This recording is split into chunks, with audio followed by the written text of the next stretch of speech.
the Sierra Rs Cosworth. A car that could do 150 miles an hour.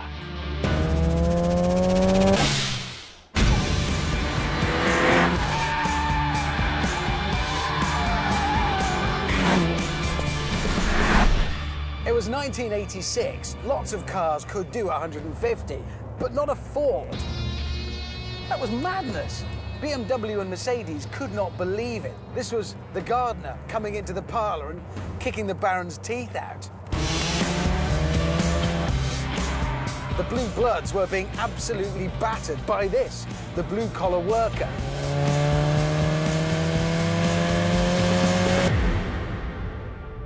The Sierra's muscle came from Cosworth, the British engine builder whose most famous Formula One V8 had taken a staggering 176 Grand Prix victories. They took a drab cast-iron saloon car engine and fitted it with an aluminium twin-cam head, a turbo the size of a dustbin, and turned it into a masterpiece. It was built to be a hard-working unit, this, as you can tell. The interesting thing about this engine, though, is if you look carefully, you can see there's a second set of injectors that weren't actually connected to anything. They were installed because Ford knew they'd be necessary when they did what they always did with their family cars: go racing with them. With those injectors engaged and bigger turbos fitted, the race cars were churning out a massive 525 horsepower. They were unstoppable. The Ford Sierra Cosworth, the top touring car of the day. In its day, the Sierra won 84% of races it entered. 84%. And that makes it the most successful racing car ever made. I'd love to meet a driver who raced one and didn't win. Right, so I had absolutely the best tool for the job, and everyone else has won with it except me. I'm fired, aren't I?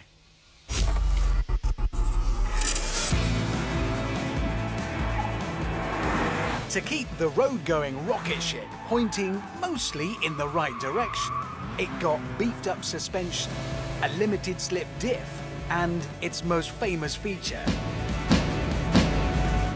that massive back wing. And that wing says everything about the Cosworth. Compared with grown-up things from Mercedes and BMW, it says, ah, sod off. I don't care what you think about me. But it was also there for a reason, to make actual downforce, which, according to men called Gav in every flat-roof pub in the country, meant the Sierra could drive upside down on the roof of a tunnel.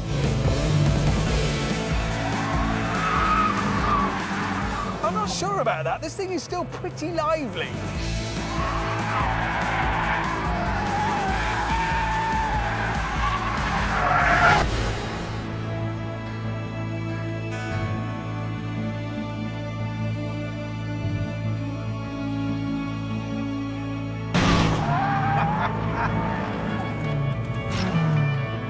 It brings out the worst in you.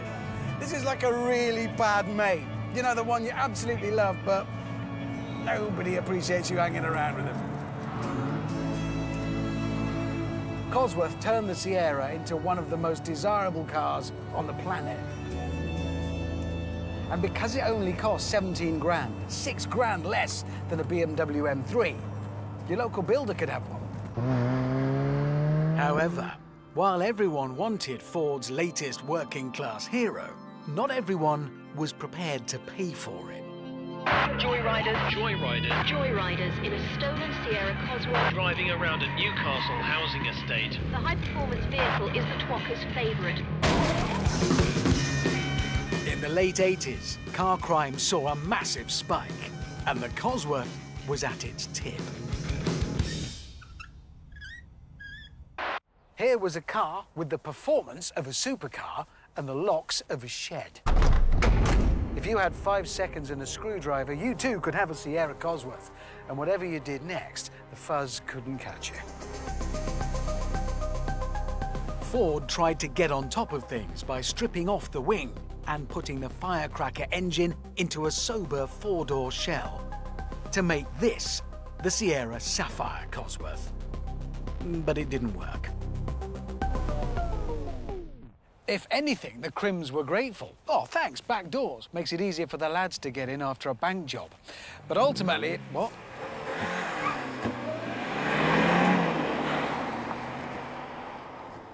Oh, for God's sake. Things got so bad by the early 90s that the Sierra Cosworth was 5.5 times more likely to be stolen than any other car. There were many owners who reported being followed by criminals waiting for them to park so they could nick it. And that would take the edge off the pleasure of owning it, if I'm honest. Ford got so desperate, they dropped the price of the Cosworth by £7,000, the value of an entire Fiesta, just to shift the things. And even that didn't work. There were numerous reports at the time of Cosworth owners receiving insurance quotes that were more than the value of the car, and eventually ensuring a Sierra Cosworth became not just expensive, but impossible. They were uninsurable. But by then, it didn't matter.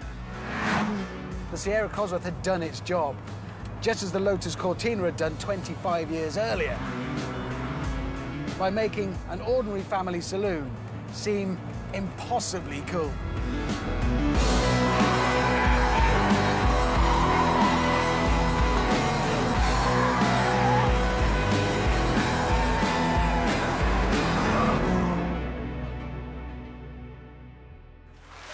Honestly, I'm just flipping drooling.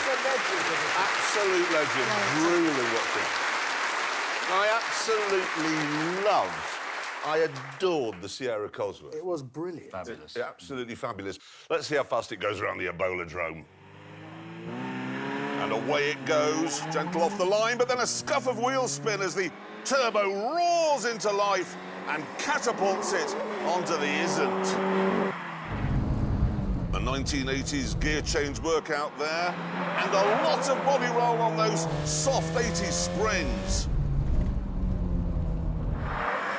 Oh, look at that! Driving it like it's stolen, which 30 years ago it would have been. Here we go. Ooh, yeah, bit of oversteer into your name here. You don't see that from the modern stuff. And now the turbo lag clears as it fires back down the isn't. This won't be the fastest car we've ever seen, but I can bet you Abby is having an absolute riot in there. OK, hard braking for Old Lady's house, wrestling it in, keeping it neat through the right and then the left. And now back on the power for the blast to substation. An engine note that screams, oh, go, eh? Aggressive braking, flicks it in like a touring car driver. Only field of sheep left. Not much drama there, and across the line. That looks great. Looks really exciting. I was really expecting the full crossed up, crossing over. It does that four-wheel drift thing, same as the Lotus Cortina. That's what they do. Anyway, let's see now how quickly Abby got it round the Ebola-drome, shall we? Let's find out the time. Oh, quicker than I thought.